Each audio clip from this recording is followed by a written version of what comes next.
What's going on, y'all? Welcome to another episode of the Speak Up Sports Podcast. We're doing another quick episodes of our top 10s, both safeties and linebackers, as we're getting closer and closer to the NFL training camp.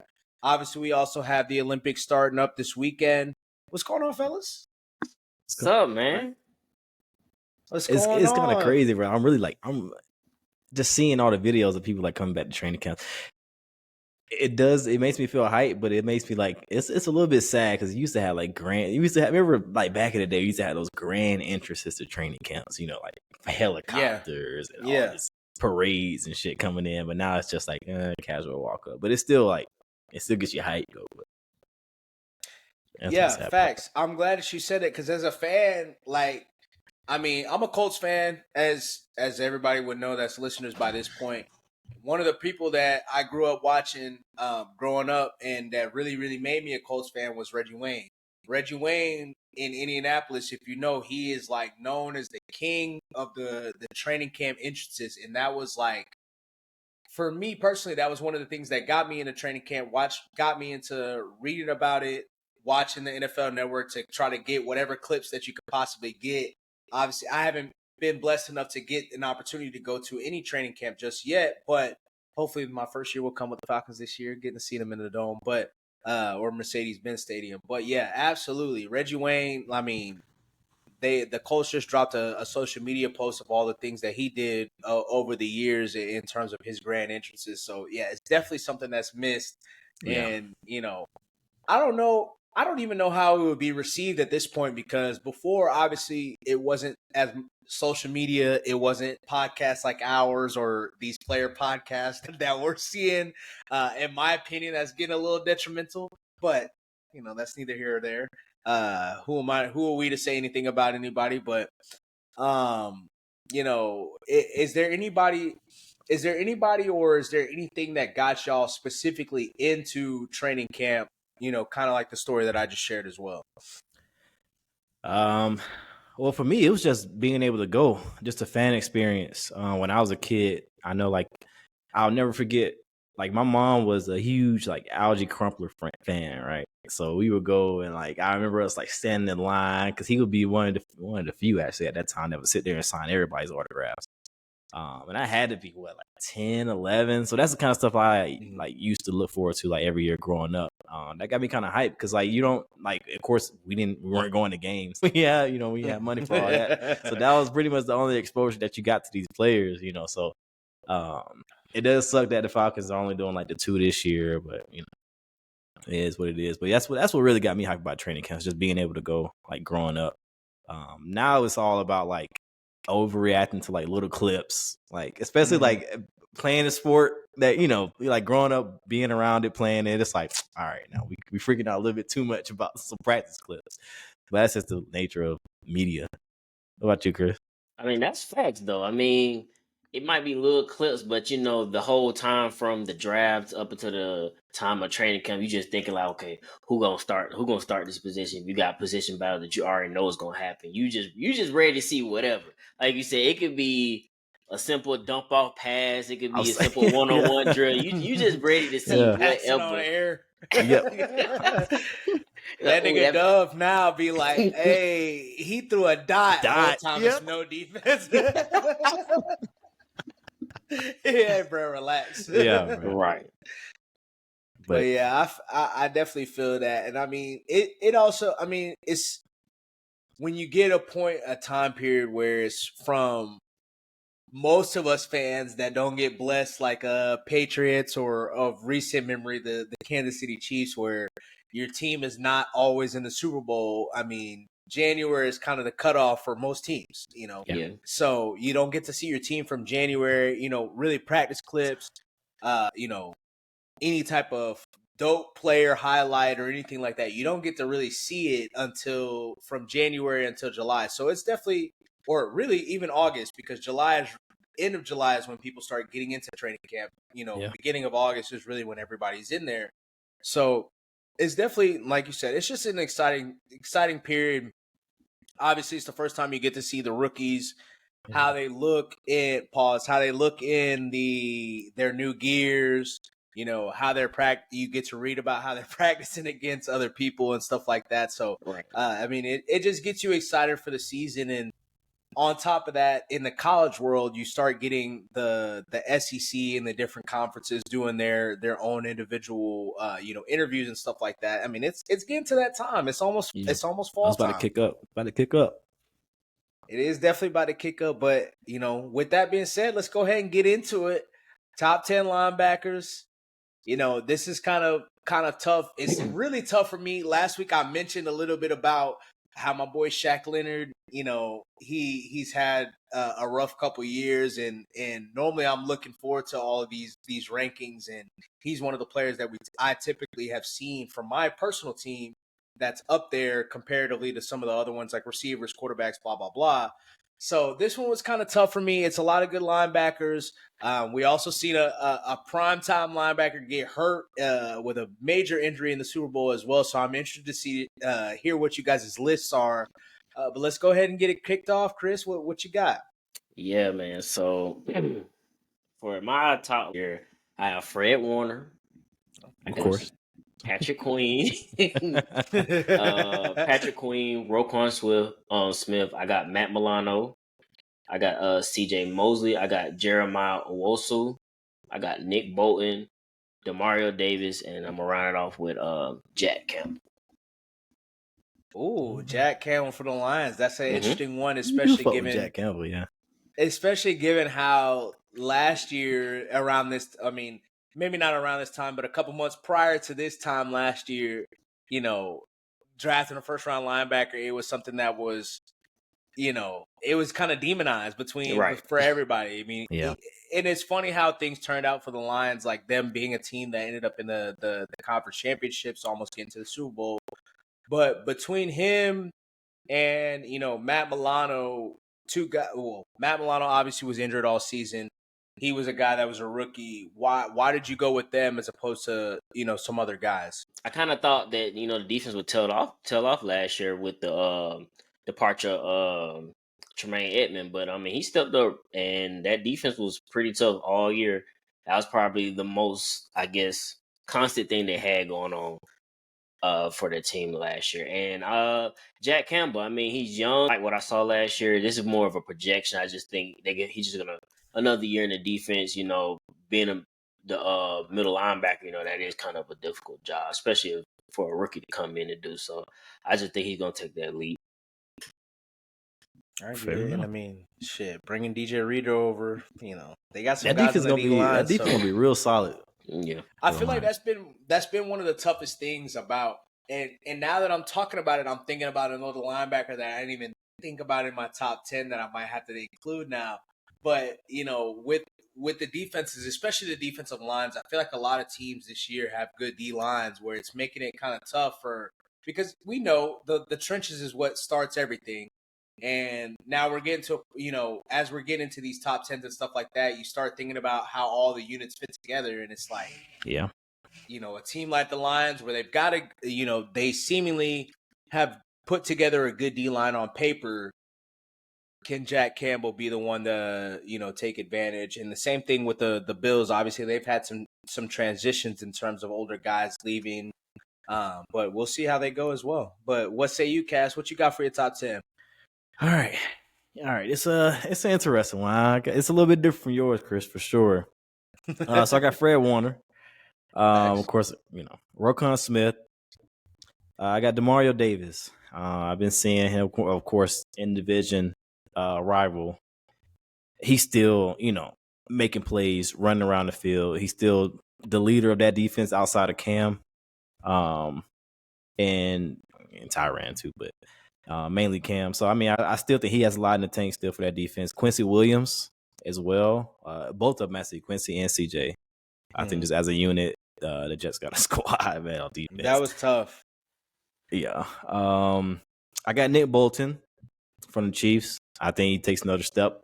And honestly, is when you lose, I mean, okay. So the thing with the Chiefs defense is, I mean, it all, like you said, Shot, it kind of just all leads off of what happens in front of you in the trenches. You play off of Chris Jones and play off the guys they have on the line. So I think that's making him a lot better. I'm interested to see, like, without Snead, how much help he gets from the outside of him, and see if he can keep that up. But I like Nick's game. I got Matt Milano as well, Chris. Of course, he did have the injury. I think he get injured in like November or something, October last year, something like that.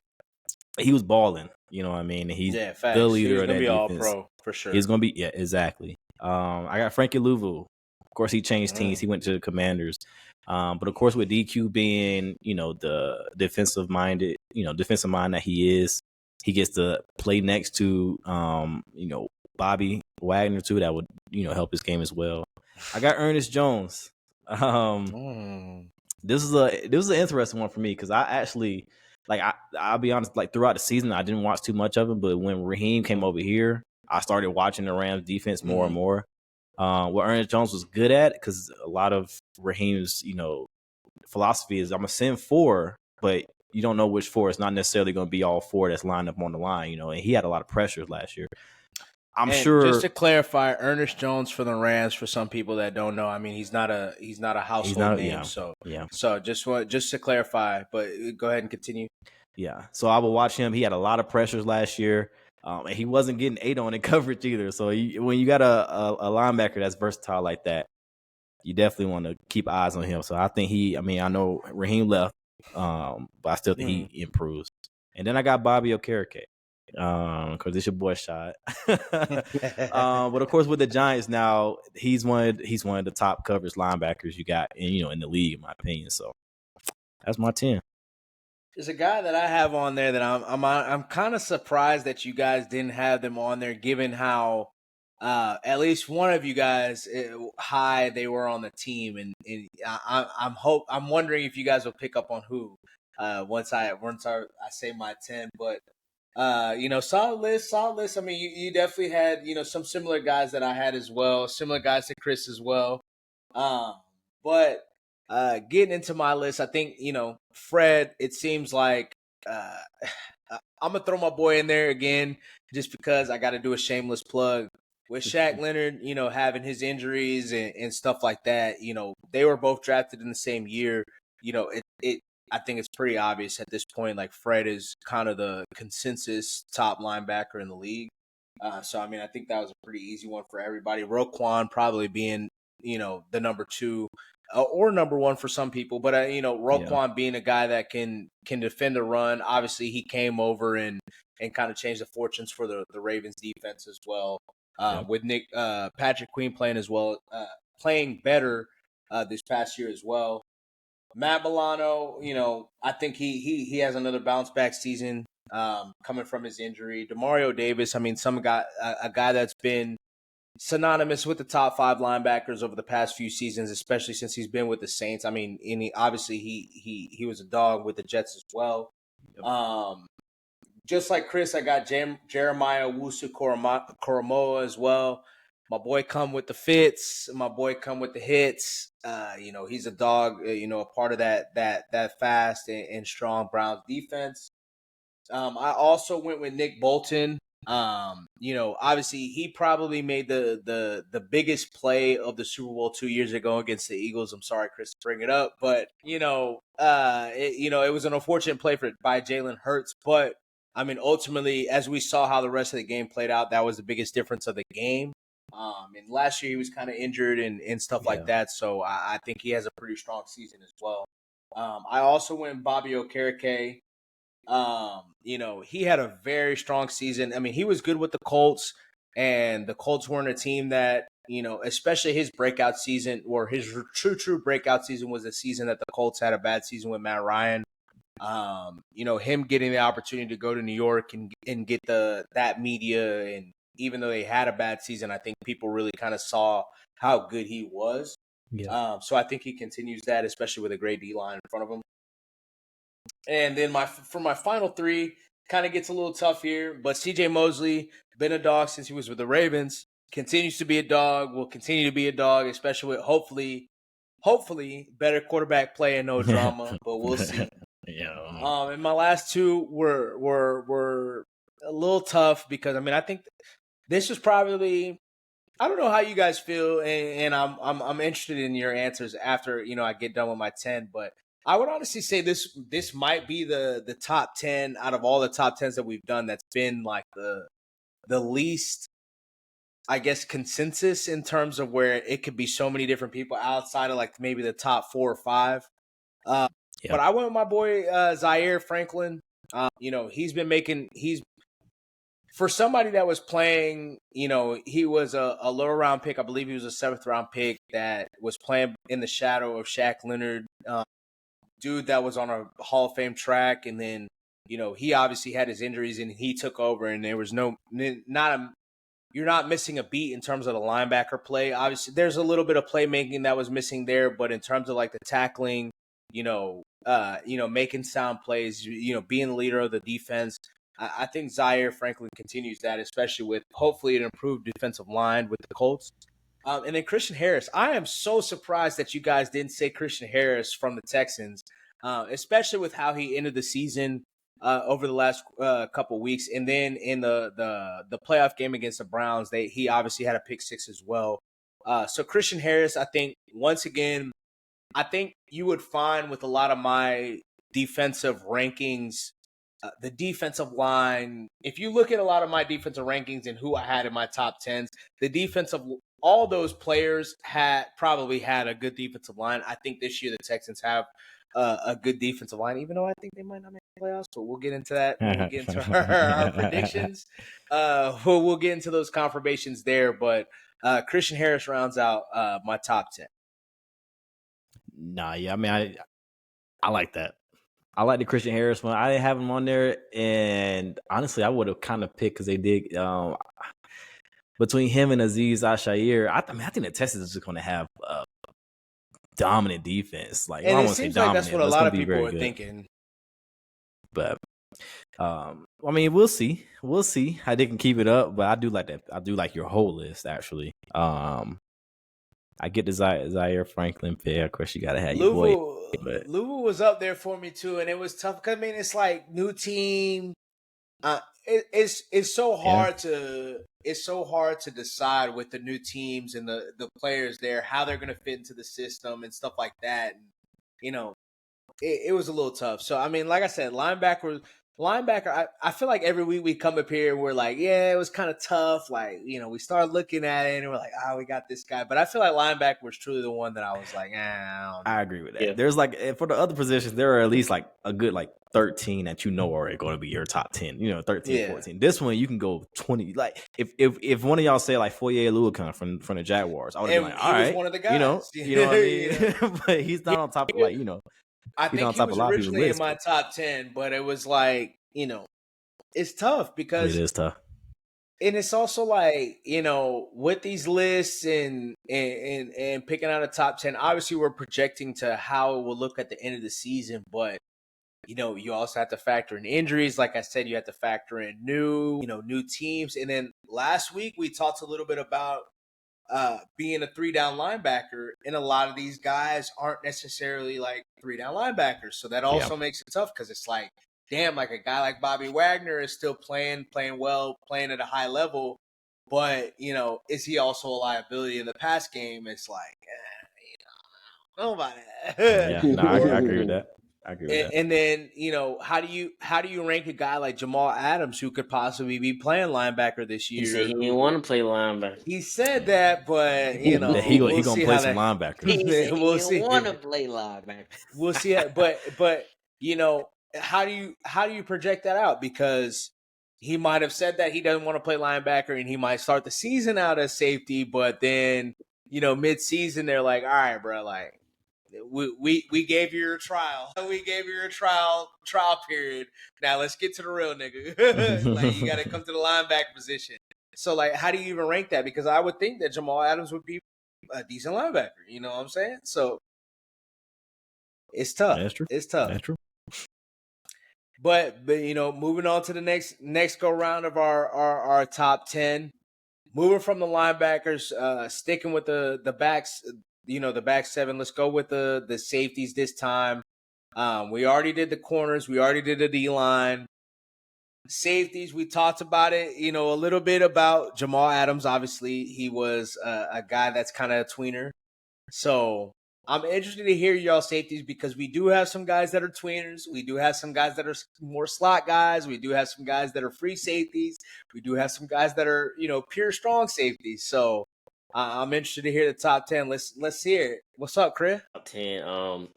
I got your boy Cass, Jesse Bates. I mean, wow, he started out the year crazy last year. Facts. Best defender on the Falcons. Maybe the best defender in base safety in the I league mean, last year.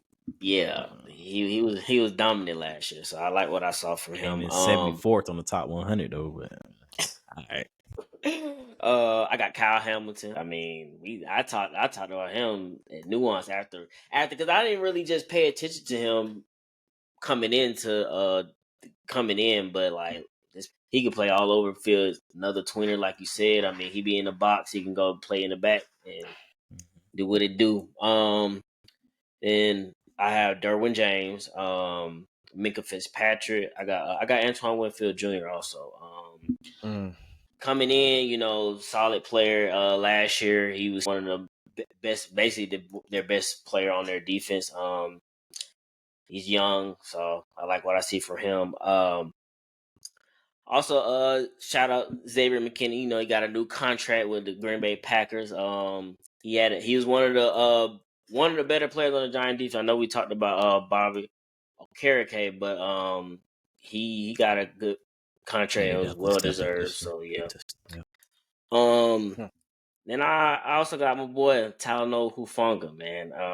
He I think he's gonna bounce back. He's very, very underrated in my opinion. Most people still don't talk about him enough, but he's all pro. So Imagine what that team would have looked like last year if he didn't get hurt too. Yeah. And then I got Geno Stone. I think that's a underrated guy. He played well with the Ravens last year. He's with the Bengals this year, so we're gonna see it.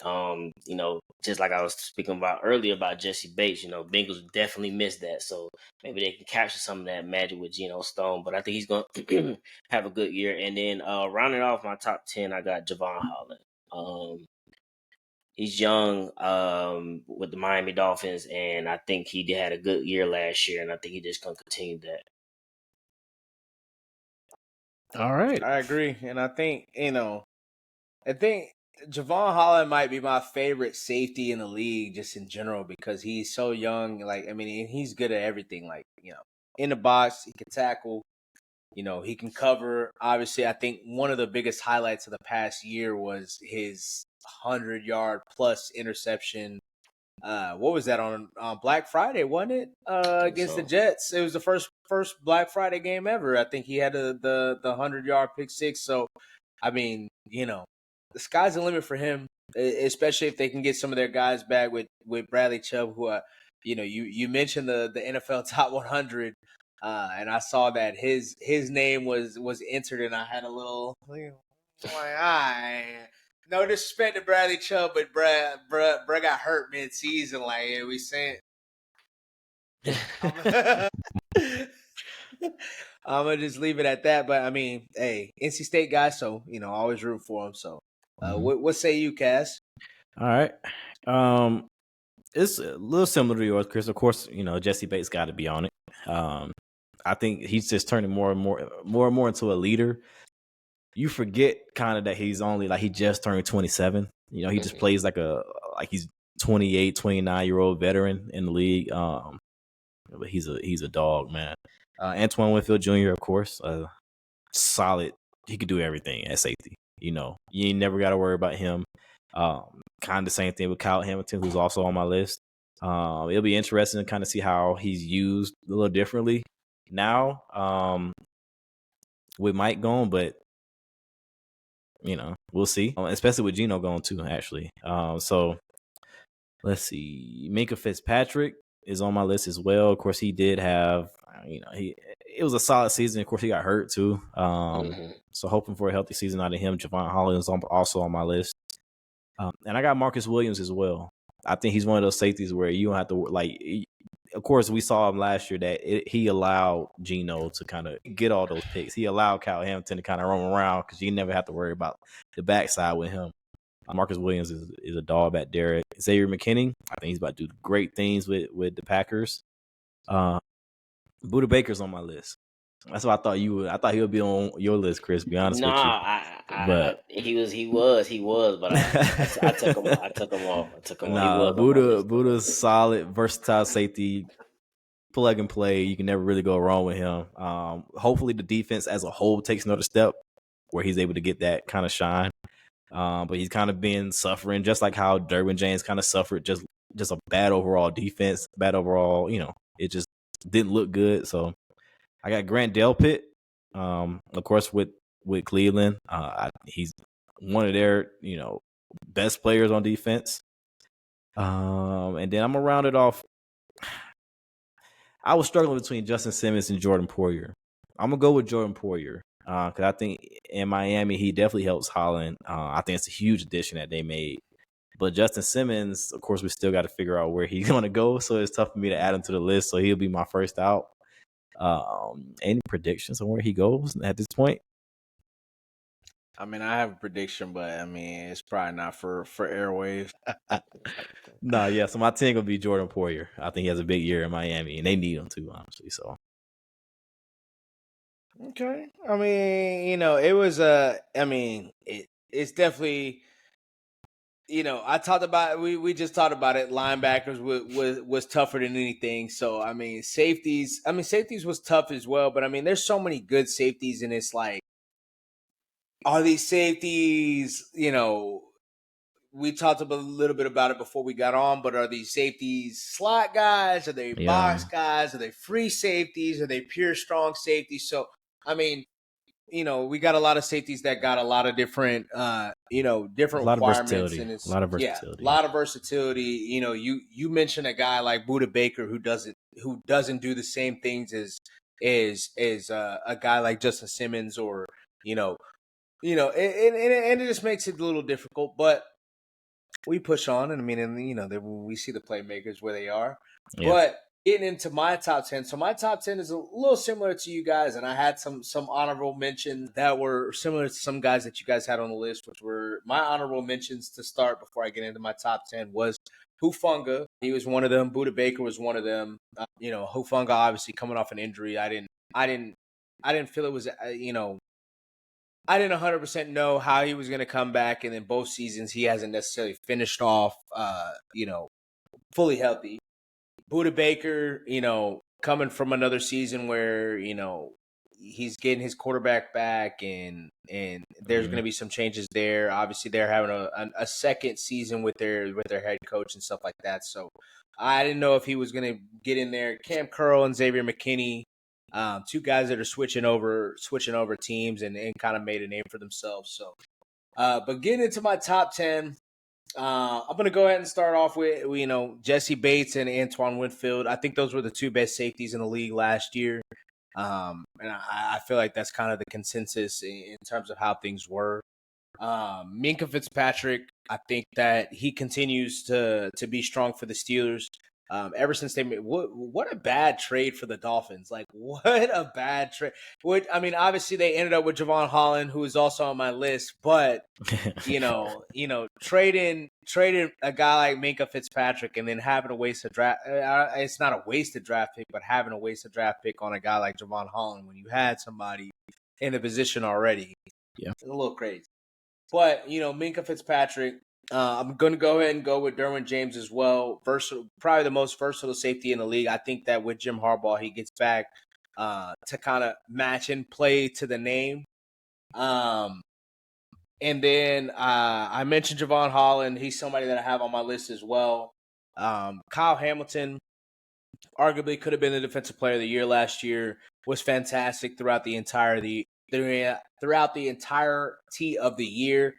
I'm still sad that I had to watch him get did in by Travis Kelce in the playoffs. Obviously, it was only one play, but it was a big play enough for the huge play. It's a huge play. First drive of the game. And then rounding out, my last couple spots. This was kind of tough for me. But I'm going to go with, Cass, you went with Marcus Williams. I'm actually going with Eddie Jackson. Eddie Jackson was a player that was good. He's been good in college. He was good with the Chicago Bears. Obviously, the Chicago Bears had some issues of the past couple of seasons. They did end up finishing strong last year, and got some young guys at safety over there as well that could possibly crack this list, especially Jaquan Brisker. But late season, he just got picked up by the Ravens 2 days ago. Yeah. I think he can be huge. What a perfect fit, in my opinion, with him going to the Ravens. I think he's going to end up being huge for them. Kyle Duggar, another guy. We haven't talked too much about the Patriots. We did mention Christian Gonzalez when we were talking about our cornerbacks, but and Matthew Judon, obviously, when we're talking about our edge rushers. But we don't. As a whole, I don't think a lot of people talk about the Patriots. They just have this idea. There's no longer Bill Belichick, and it looked a certain way, so now things are just going to go bad. And I think that's kind of been, it's too many people that are expecting bad teams to stay bad when we see opposite every year. But I'm going to go with Kyle Duggar. They, have a good Rod Mayo as the head coach. I think they continue a strong defense. And then rounding out my top 10, I got to bring another guy in here. A little bit of a homer pick, but I'm going with Julian Blackmon. I think he's been knocking at the door as a top safety in the league, but he hasn't had the ability to stay healthy. We talked about Antoine Winfield a lot, and you can make a strong argument that they were both rookies at the same time. You can make a strong argument that Julian Blackmon was a better player than him during his rookie season. He got hurt.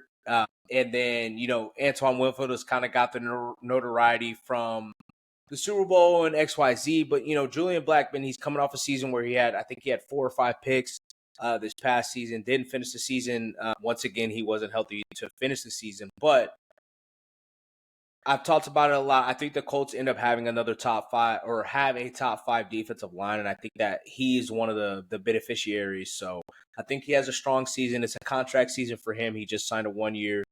So I'm rocking with Julian Blackmon. Strictly off of strength that I'm thinking that this is the first season that he finishes out fully healthy. That's fair.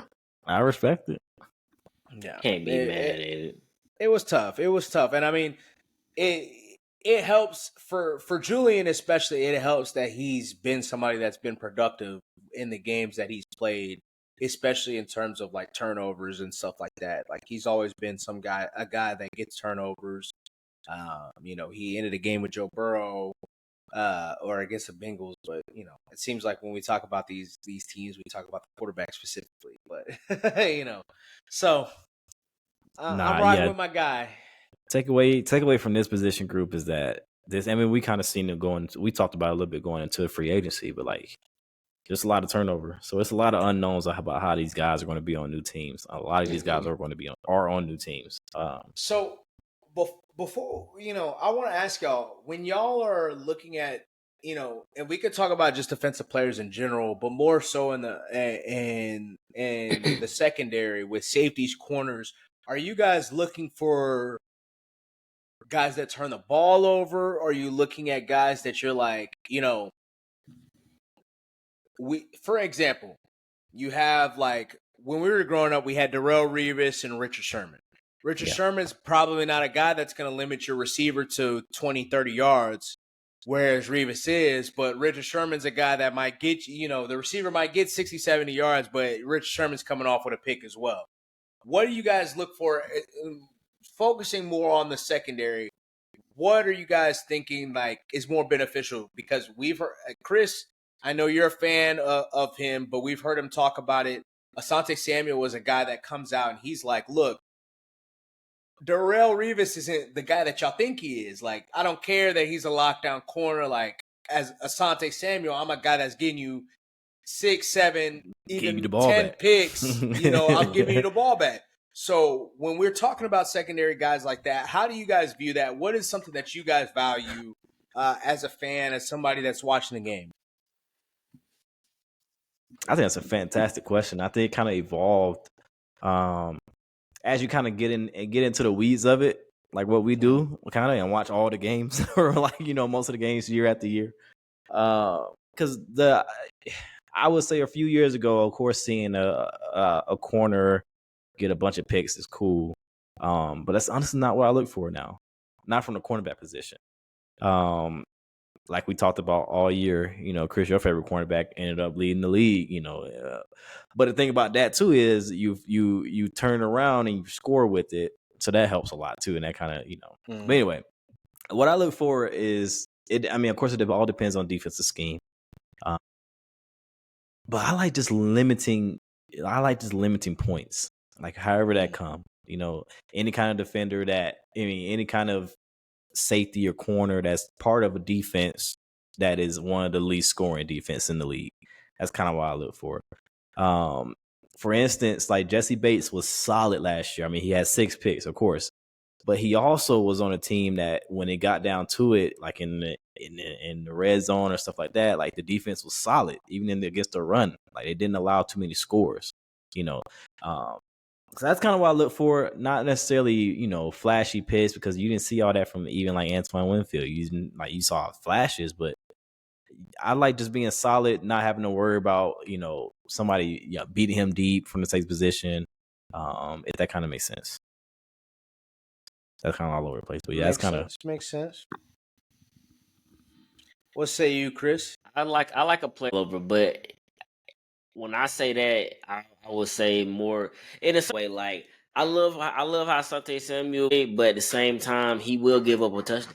He will get beat because that's just his nature, and that's I mean nowadays it's like that risk a gamble. But you got some players who is like they just ball man. It's like they're doing their job, they're in their position, and they're just picking the ball off. That's what I need. I don't need somebody who's trying to go force the turnover because gambling and stuff. Right, that because he think he knows exactly. But if you're doing your job and you're creating turnover, that's the type of player I need. No, I agree with that as well. I feel you. Where you stand on it? I think we all kind of agree, kind of, but there's always a little gray area there. I'm always going to take the playmaker because at the end of the day, like when you got a guy, we love to do these conversations where, I won't say us specifically, but the national media loves to do these conversations where, and we've talked about it before, XYZ can win a Super Bowl, XYZ can't win a Super Bowl, XYZ can do this, XYZ can't do this, XYZ, blah, blah, blah. When you're going against a guy like a Patrick Mahomes or a Tom Brady, Joe Montana, Peyton Manning, they're going to make the play. So getting a playmaker at the DB position, whether it be a corner or a safety, that comes up big, whether it be, I mean, you could argue that the Chiefs won the Super Bowl. You can really argue over the past 2 years based on the play of their cornerbacks and actually having playmakers. And it doesn't necessarily mean like a pick, making the play on 4th down. I mean, I think one of the, I don't want to say most popular, but one of the, at least for me as a fan, and I would say I wouldn't necessarily call myself a casual fan, but as a fan of the game of football, I would say one of the most notable, I would honestly say 2 of the most notable plays of the season is the 4th down play where Kansas City is playing the Dolphins and L'Jarius Sneed jams Tariq to the point where Tariq ends up falling, and we see him, pounding his chest. And I mean, that was a huge play in a playoff game for them. And then 2 weeks later, here we see L'Jarius Sneed again, forcing a fumble on the goal line. I think that was the biggest, I am one of the people that, I've said this multiple times, and it's a he say, she say, it's a if and but. If Zay Flowers, weak ass. If Zay Flowers don't fumble on the goal line, I think the Ravens end up blowing the game out against the Chiefs. And I mean, I would say that was probably the biggest play of the playoffs was L'Jarius Sneed force a fumble of Zay Flowers on the goal line. And I mean, I just think that you just see it time and time again. I mean, if you look at it, the Chiefs won last year, the year before was the Rams. I mean, you see Jalen Ramsey making plays, you see a guy like John Johnson making plays.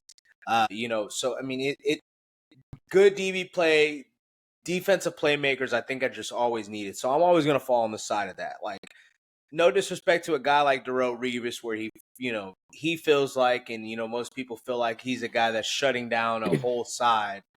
But give me the ball. Give me the ball because Patrick Mahomes gonna go score. Tom Brady gonna go score. Peyton's gonna go score. Some these top quarterbacks, Josh Allen, Joe Burrow, whomever else, they're gonna go score. If you keep giving them opportunities, they're gonna go score. And you saw, I think the Chiefs Ravens game is such a great example. Like, the Chiefs didn't win. It's not like they just put up 30 points. Like, they didn't put up many points. They weren't good offensively outside of the first 2 drives, and it was, the defensive playmaker at the end of the day. And then Chris Jones. We can't ignore Chris Jones. But since we're sticking with the DBs, I'm gonna leave it at that. No, I think it's a great point. Go get the ball back. It was making plays. It's kind of shifted. And it's kind of shifted my thought, like how I view the game, because of course the Revis is one of those, like, you don't even want to like offensive then throw his way. So he wasn't able, and that was Richard's kind of point too. Is like you don't even know really how good he is because he's not tested. You know what I mean? Hey, you know what's funny? Not cut you off. Yes, that's exactly what happened. He playing on a bad team. They don't throw his way. He made a couple plays, and it's like, well, let's go try this other corner. He's not good. He gets to another team where you almost on equal playing fields against other good corners. Try, so they're gonna try it. Try somebody. And you can fold. So I think that's kind of. But even the cornerback position as a whole has evolved from that, over the years. So, but I think that's just an interesting point. Like, we don't really see we don't throw his way. Because we talk about Pat Surtain too. Pat Surtain makes plays. You know what I mean? Like, they still try him for whatever reason. Both. Exactly. He does both. Exactly. Sure. So it seems like that's just a Broncos thing because Champ Bailey's probably my favorite corner. My favorite corner, by far in the history of the league. And that's a guy that was giving you 11 picks or 10 picks and 9 picks, something like that. So it's interesting. I think turnovers are always it's just always. If you can get any type of turnover, whether it be a sack, fumble, interception, a pick six is definitely great for sure.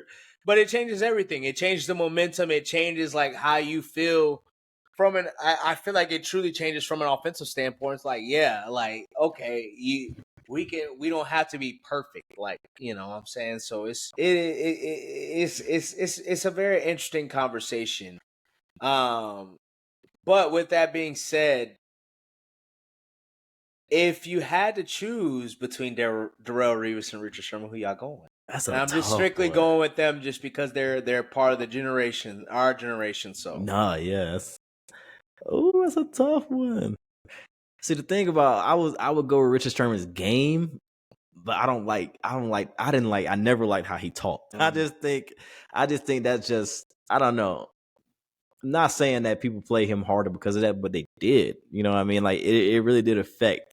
And I think that's why I would choose him because, the most famous one with him and Crabtree, like, to be able to talk your shit, get it somebody and make the play to stop for the game.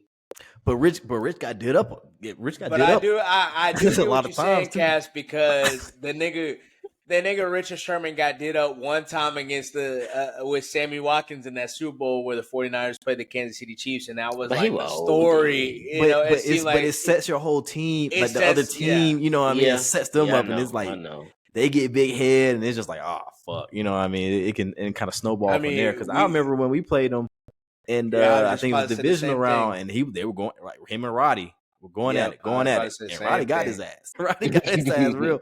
But that boosted everybody else on the squad. You know what I mean? So that shit can come backfire like real quick too. Because all it takes is one play. All it takes is one play, and then now everybody chirping, and it's like. No. But that's another episode of Speak Up Sports Podcast. We'll catch y'all back next week. We'll have more about training camps. Yeah, we'll have more about Team USA basketball. So stay tuned. Yes, sir.